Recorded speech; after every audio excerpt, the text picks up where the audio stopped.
مدینہ۔ اس وقت ہم Jordan Oman میں موجود ہیں اور آپ دیکھیں دا کیو آف دا 7 سلیپرز، 7 سونے والوں کا غار، اصحاب کہف کا جو غار ہے۔ یاد رہے کہ یہ صرف اسلام میں نہیں، دیگر آسمانی مذاہب میں بھی اسے مانا جاتا ہے، دیگر آسمانی کتابوں میں بھی اس کا ذکر ہے اور دیگر مذاہب کے لوگ بھی آتے ہیں۔ یہ اصحاب کہف کا غار ہے جس کے اوپر آپ کو مسجد نظر آ رہی ہے اور اس کے نیچے وہ غار موجود ہے۔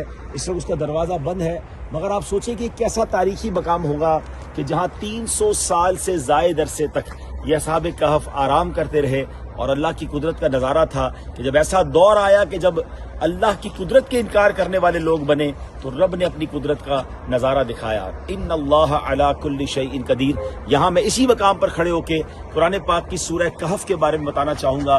ون آف دا امیزنگ سورت آف قرآن۔ اس سورت میں 3 عظیم واقعات ہیں اور تینوں ہی پڑھنے سے تعلق رکھتے ہیں۔ کہف کہتے ہی غار کو ہیں، ایک تو اسی غار کا واقعہ ہے، دوسرا اس میں حضرت موسیٰ علیہ السلام اور حضرت خضر علیہ السلام کی جو ملاقات کا واقعہ ہے، دیٹ از امیزنگ، اور پھر تیسرا واقعہ وہ ہے جو حضرت ذوالقرنین کا سفر ہے اس پوری دنیا کا، اور وہ ایسا سفر ہے اس کے اندر جتنے عجائبات ہیں، دنیا کے کناروں کا انہوں نے سفر کیا ہے۔ اصحاب اس سورہ کہف کو پڑھا کریں، اس کی تفسیر پڑھیں اور جمعہ کے دن سورہ کہف کی تلاوت ضرور کریں کہ روایتوں میں آتا ہے، حدیثوں میں آتا ہے، جس کا مضمون ہے کہ جو ہر جمعے کو سورہ کہف پڑھے ایک جمعے سے دوسرے جمعے تک اس کے لیے نور کر دیا جائے گا۔ تو اپنے معمولات میں شامل کریں۔ اللہ پاک اصحاب کہف کے صدقے ہم سب کی مغفرت فرمائے۔ صلو علی الحبیب صلی اللہ تعالی علی محمد صلی اللہ علیہ وسلم۔